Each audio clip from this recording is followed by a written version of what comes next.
Hey guys, and welcome. It is finally time. The great bear god of Kislev summoned me to his side and demanded Kislev replays, so Kislev replays are what you shall have. I'm a rubber duck of war, and I'm very excited to bring Kislev to the battlefield today up against Inticity and his favorite Grand Cathay. This was a mind-boggling battle. I'm super excited to delve into it. Not only do we finally get to show off the glorious Kislev army, which is probably my favorite faction in the game so far, my opponent has also brought an absolutely hog-wild, insane build, which I'm sure you're going to love. So let's quickly delve into the armies. We have the Winged Lancers out on the left-hand flank. Fantastic anti-infantry cavalry, and I must admit, their shields are freaking badass. All the different bear patterns, they look really rock and roll, and they're pretty damn decent as well. They pack a bucket ton of punch, particularly on the charge.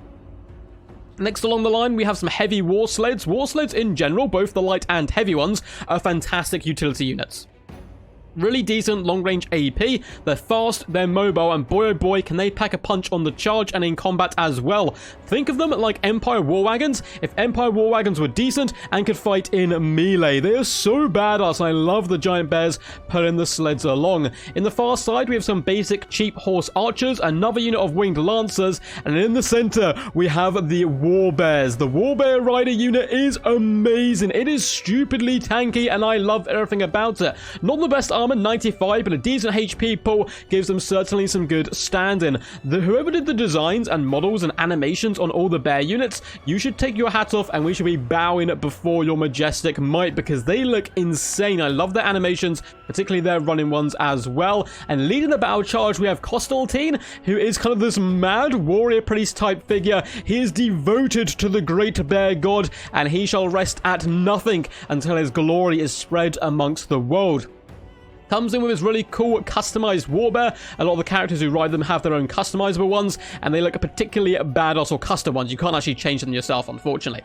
So I haven't brought his best loadout yet because, again, as I was saying before, it's one of our early games in Total War Warhammer, so we're still experimenting with a lot of stuff, and I haven't brought the best toolkit for him, but still, I brought a pretty decent one. He does come with this lovely lullaby, which will replenish hit points of combatants around him, only 3 uses on that. We also have Tor's Battle Hymn, which increases melee attack of himself and anyone within 35 meters range, which is really useful, and that's all I'm really bringing for him today.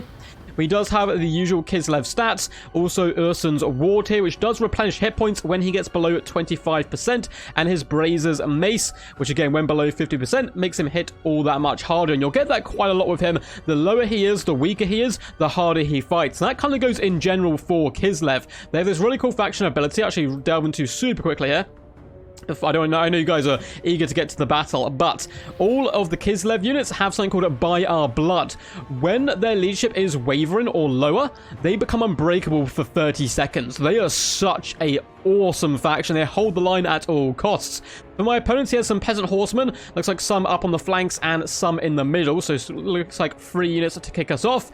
We have a glorious Miao Ying, the Storm Dragon, down on the ground. And it is double Sky Junk time, baby. We have 2 Sky Junks leading the charge for Grand Cathay. Now, there's a bit of a problem with these units against my build. And you'll notice I've gone for a full cavalry force here. Sky Junks are going to be next to useless against the cavalry. However, Kislev is certainly a faction where Sky Junks can be viable, because Kislev don't have any flying units, so you can simply float away from the enemy guns and rain down on their infantry, and it can do devastating damage. We've done it before against Khorne, I believe, on Turin's live stream, and we got 2,000 damage value on 1 Sky Junk on 1 life, so it definitely is possible, though my opponent should definitely be saving his ammunition right now, but I think he's just testing out how much damage can it indeed do to cavalry. The answer is not much, but of course I'm going to have to start to summon some infantry to contest the objectives, and that's when it could shine.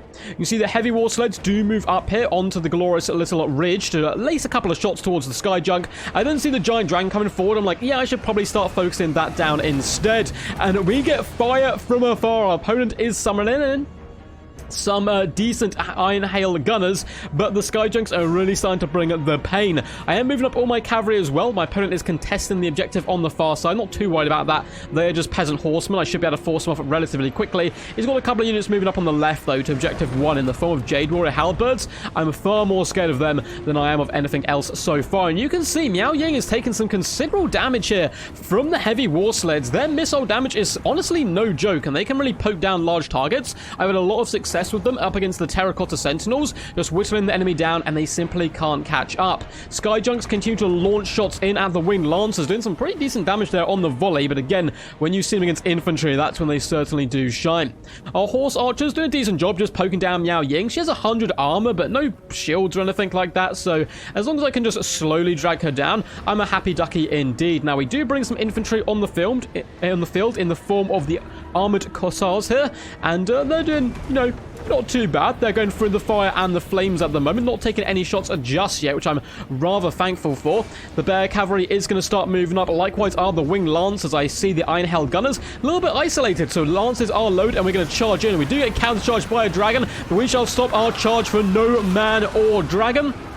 Peasant Horsemen do countercharge us. We drive all the way through. We're going deep into this charge. We then move in with our Lord as well as the mighty War Bears. Ride now! Ride, sons of Ursa, into combat. And we're going to do some pretty decent damage. Wraith of the Storm does come down, which is going to be buffing up all of these troops here, which is rather nasty. Miao Ying does switch back into human form there. And the War Sled's going to delve into combat. And this is certainly going to be a fantastic engagement for us. The War Bears shred lightly armored cavalry like this. It's not even a joke. Look at that Peasant Horseman just getting slaughtered on all sides. It is glorious to see, and the Warbears are very angry at the humans who dare oppose them, particularly on this wintry battlefield. The Armored Corsairs here are taking considerable damage now from the Skyjunks. They're up to only 12 kills and 21, but they're certainly going to start to shine here as more infantry does start to spawn on the battlefield. I claim the center objective. The right-hand objective is certainly going to be mine. The left one has been now claimed by my opponent, but the mass cavalry doing a decent job so far, driving hard towards the Cathay battle lines, surrounding Miao Ying and trying to drag her down. I don't want her going back into dragon form. Heavy War Sleds doing a decent job just driving through the back, really aiming at all these Iron Hell Gunners, trying to force off the enemy ranged portion of their army as quickly as possible, but more and more halberds starting to come into the fray, and that's really scary because I haven't been able to commit too many infantry forces yet because of these goddamn Skyjunks. Look at them range shots down. My armored troops are actually suffering pretty badly. Luckily, they're again dangerously low on the ammunition due to the fact they used so many shots earlier up, kind of wasted into my cavalry. The Horse Archers going to be kiting against some Jade Warriors, just poking them down, trying to do some damage. In the main fight, we do have our lightly armored cavalry, as well as our War Sleds bouncing around, whilst the Bears and our mighty leader do fight in a bit more sustained combat up against Jade Warriors, really trying to drag down the Dragon Queen herself. She's been a big pain in my butt. She is very tanky, even in a human form, because of course she's not actually a dragon, just pretending to be a human. Skyjunks continue to shoot down here into my Dervishes light cavalry. They also have some Horse Archers who are just whipping around the back, just trying to be annoying basically and slow down any kind of enemy reinforcements coming towards the main battle line. I'm just constantly summoning Corsairs at the moment, just trying to force them into the main fight. You can see we also have a Snow Leopard, which is one of my favorite units in the game. Such a fantastic utility piece. They are anti-large, very fast single entities. Oh god, a little bit of weird kind of texture stuff there. The Snow Leopard comes in, doing some decent work, up to 3 kills so far, taking down the enemy cavalry. Also quite good hero and lord snipers, so I'm fighting quite far ahead at the moment of the main objective, which is good because my opponent can't then contest it. We do have our armored troops in the back, just dealing with the Jade Warrior halberds, and the War Sleds once again are going to be driving in here. Snow Leopard does need to get out of danger zone a little bit. War Bears as well are fighting up against halberds, so we're going to need to pull them back, and my lord has certainly gone too deep. He was getting really hyped up, charging himself into a blood frenzy in the name of his lord, and has really committed a bit too far forward. So we do pop though the battle hymn as well as our nice little regen to ourselves and nearby forces. And we're trying to pull out there as quickly as possible. Our opponent, though, is going to come with an Earthblood, so I'm going to have to kind of fall back towards the central objective, which is a bit worrying because I don't have much infantry here. We do have the Griffin Legion, Lancers loaded, going to be trying to cover our retreat and save our lord if possible. These guys look really freaking cool as well. They're going straight into the halberds to try to pen them in place and allow my bears and lord to escape from the danger zone. The Skyjunks flying up in the skies, basically out of ammunition at this point. The other one was withdrawn back to the reinforcement zone because it was out of ammunition. That's kind of the cool thing about them as well, right? You can use up your shots and then simply fall back to the main army. On the back lines, we have wing lancers as well as horse archers, just trying to distract and annoy the iron hail gunners as much as possible. Heavy war sleds pushing through. Left-hand objective is now being contested, which is really good. We have wing lancers here, 2 units in fact, and we're destroying the peasant horsemen. I'm trying to capture this as quickly as physically possible, because once these peasant long spearmen get here, I am not going to be able to capture this point. That is objective 1. I've still got objective 3 and 2, which is certainly good news. I'm pouring more and more infantry down into the death frenzy of this tunnel. My lord's still alive. He's very tanky and durable. Likewise are the war bears, who have now fallen back, starting to clobber the peasant long spearmen in the rear, which is obviously quite good news for me. And Constantine is quite happy, up to 20 kills so far. In come the Griffin Legion, lances lowered, looking to finish off some peasants. It's every knight's dream. Likewise, the Jade Warrior Halberds are fleeing for their life as well. But now comes the tide of Cathay, and it's pretty scary stuff. Iron Hail gunners backed up by a load of halberds and spearmen. It's going to be a bit of a juicy fight here in the center, particularly with my cavalry-centric force. Wing lancers on the left-hand side have returned to the main fight. We have wing lancers in the back and heavy war sleds just jumping all over some Jade lancers right now. Doing some decent job. Big shots coming in though, and my opponent has summoned a fire rain rocket, and artillery can be really freaking scary in this game. There's another Kislev game I'm going to show off, and it's, yeah, the artillery is quite brutal. You'll have to wait and see what that's like. Looks like Miao Ying is going to use her really big vortex spell here, which comes down. It is just these dragon arms reaching up from the depths and pulling corsairs down to their death, followed in by Jade Lancers. Really nasty 2-for-1 punch there, trying to break off my forces. I'm just about holding on to the middle at the moment. We have had to plug the gap, though, with all these horsemen. We are jumping on top of Iron Hail Gunners, which is fantastic. But likewise, there's Spearmen here, there's Jade Lancers, and there's, which are getting the yin and yang effect at the moment, which is quite cool. And, of course, there's just so much long-range pressure coming in, as you'd expect from Cathay. Now, the Snow Leopards hunting down Miao Ying where possible. We are pulling back with our Lord, and our Warbear Riders continuing to fight hard in the central pocket here. Jade Lancers are being finished off. We do have our armored corsairs coming in here and really lacing them with some decent bullet fire. Objective up on the top left is being held by my opponent right now. I'm still holding my own one, although neither of us are really defending them too well. And we're bringing in the Elite Tazar Guard here with great weapons. And they look really freaking awesome. And they're certainly a nice little niche here, because, or not even niche, I just love bringing them in the mid to late game, because they're anti-infantry, they're armor piercing, and they can chew through chaff like no tomorrow and go toe-to-toe with enemy elite units.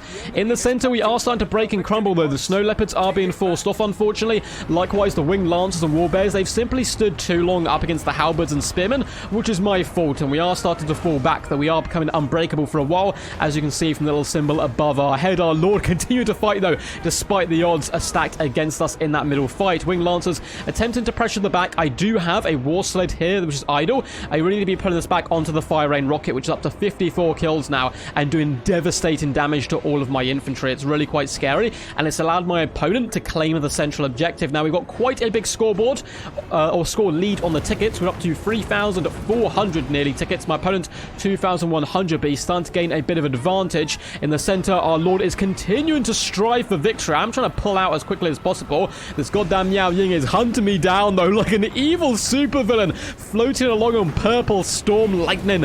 Constantine is going to be falling back, though, as quickly as possible.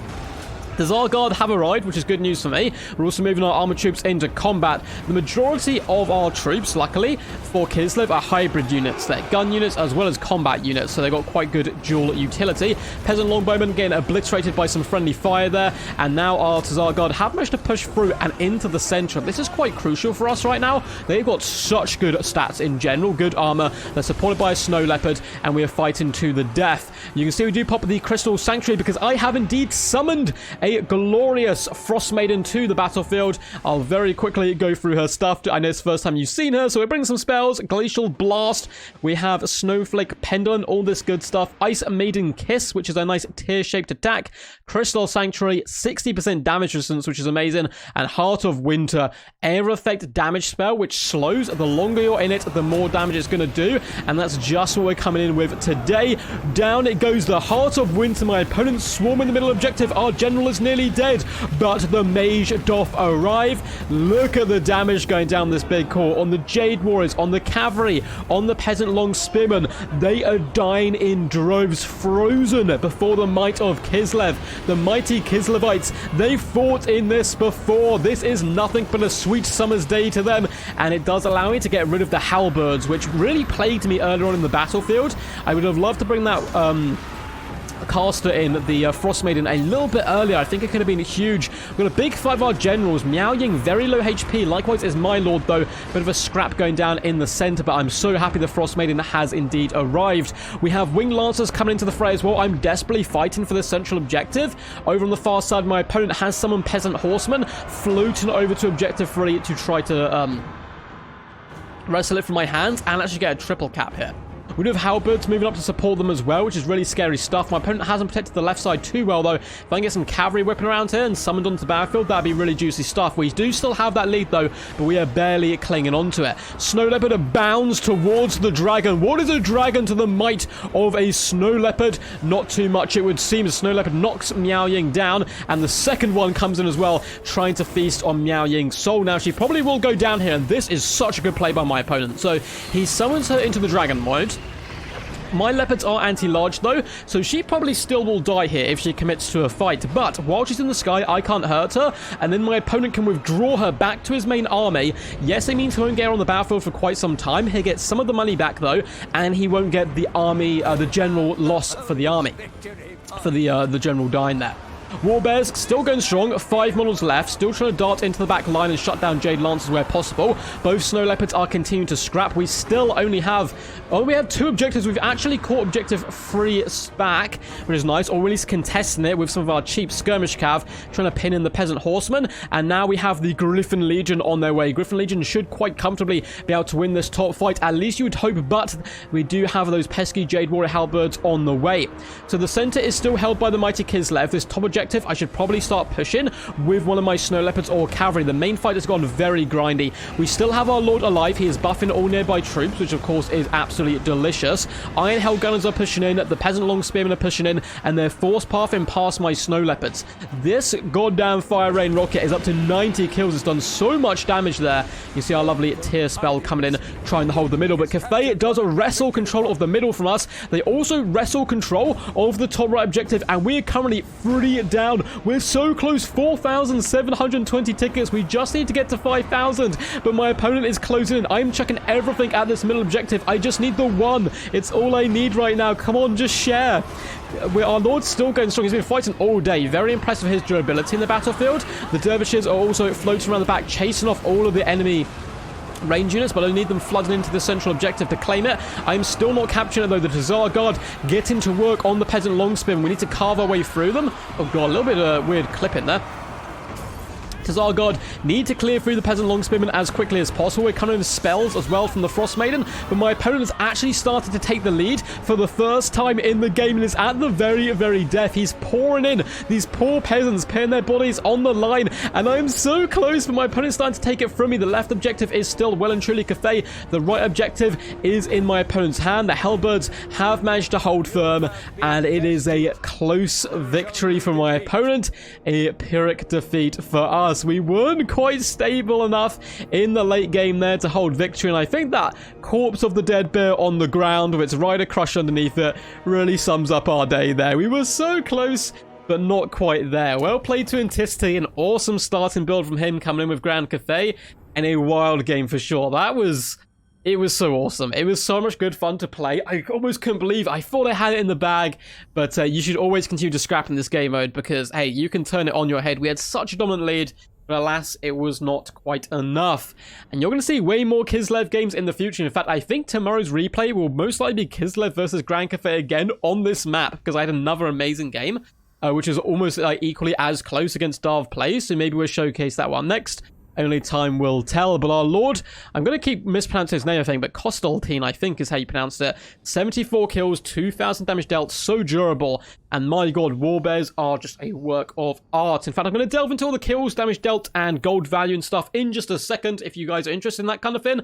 But before then, if you guys enjoyed the video, make sure to leave a big fat thumbs up. Subscribe to the channel as well if you haven't already. Both those things massively help out the channel, and also gives you guys a little bit more of a heads up when my videos are going to be out, and it lets YouTube know, hey, this is kind of awesome duck-like content.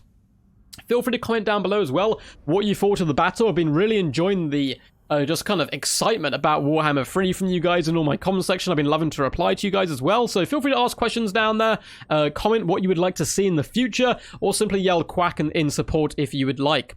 There's also a load of links in the description, Patreon, Twitch, the usual stuff there, and Discord where you can submit replays and get involved with live streams and stuff. So back to the battle. Warbears, 227 kills, 1,825 damage dealt, a really sturdy unit and a fantastic inclusion in the game. The anti-large is incredibly tasty on them, and I've had good fun with them taking on single entities, actually surrounding Terracotta Sentinels and dragging them down, and that's why I built this build. I thought my opponent was going to go double Terracotta Sentinels, a couple of Peasants, and Miao Yang. And what I would do is simply pick apart the Terracottas or Miao Ying if she goes large form with our horse archers as well as our great heavy war sleds, and then surround them when they get weakened with the war bears. And I've done this before or like after this game, and it works really well. That's quite a nice counter to those pesky sentinels. Heavy War Sled, 91 kills, 2,072 damage value. I must admit, Heavy and Light War Sleds, a big fan of both. I think they're going to be very good units all around. I'll have to showcase the light ones in a future replay. Wing Lancers did a decent job. 600 value, 471 kills, and 64. Not the best target today. I did have to bomb rush them in quite a bit against Halberd units, which was, it was a weird situation. I got caught up with the mobility in the early game and flooding the objectives and so forth. I needed them to take down all the guns, but then the halberds came in. It was such a nice counter by my opponent. It was always tough to kind of recover from that initial halberd push. Some of our horse archers, 560 damage value, not too shabby. As for reinforcements, we did see the Griffin Legion in action, only 600 value on them though. 80 kills, not bad. They're pretty damn good. I've enjoyed them as kind of a heavier shock cavalry. Frost Maiden came in, but a little bit too late there. 87 kills, 890 damage Velt. I reckon could have had a bigger impact if I could bring her in a little bit earlier. The Tsar Guard, awesome unit. 227 kills, just cleared out so many peasants and allowed me to contest the middle objective. 870 gold on them as well is pretty tasty stuff. Other Wing Lancers, 500 value. Nothing too crazy here. 600 on some of the Armored Corsairs. The double Snow Leopards. Snow Leopards are actually really powerful. Nice kind of fast, mobile, anti-large hunting targets. They can also capture objectives. 52 kills, 46 with 480 and 1,000 damage value. Nothing else really got much of a shine or usage, unfortunately, for us. As for Miao Ying's forces and the mighty Inticity, 40 kills, 1,400 damage dealt on her. Not her greatest day, but not her worst either. The Skyjunks did not do incredible, simply due to my build composition, but I do think double Skyjunks possible against Kislev if they come with an infantry starting force. I also think against Khorne could have a lot of potential if they don't bring Bloodthirsters, because Bloodthirsters allow Khorne to dominate the air game. It is possible with Miao Ying and maybe some of their kind of flying riders and some guns, maybe. It could be possible to contest the air here. So Skyjunks, 950, 800 value. But likewise, I couldn't touch them. They can be brought back full health and get a load of money back for Inticity. So nice build. It's got the Peasant Cavalry, really good. 840 value is insane. 500 value and 400. As for the reinforcements, that Fiery Rain Rocket, my god, did some damage. 106 kills, 1,780 damage dealt. I think all around, artillery is going to be quite powerful up against Kislev because they lack fast flies like Furies that we've seen from all the demon factions so far to really punish them like super quickly and efficiently. So yeah, 1.7k damage value is scary stuff for sure. Now the Jade Lancers, 820, 400, 600, 500 damage value. Halberds were MVPs for sure for me. The Jade Warrior Halberds, 1,000 value and 2,922 value. Gaining triple chevrons in a game is absurd. 102 and 34 kills, impressive work. Iron Hail Gunners, very good at taking down air units and really good burst damage. They work very similar to kind of like shotguns, just blasting you in the face. Only 470 and 700 value on them today though, because we were able to shut them down with our cavalry pressure. 1.1k on the Jade Warriors. The others fared far worse, unfortunately. And likewise, the Peasant Long Spearmen did pretty good because I had so much cow, I suppose. These two are not doing great. The others, though, 800 value and 800 again. So, good lesson to be learned here. We kind of went in full with the cav and it was working. So, I just kept piling on the cav, kept piling on the pressure, and didn't see the threat of the halberds and spearmen until it was a little bit too little too late. Hope you guys enjoyed this one. Until next time, peace, peace. And as always, stay Awesome.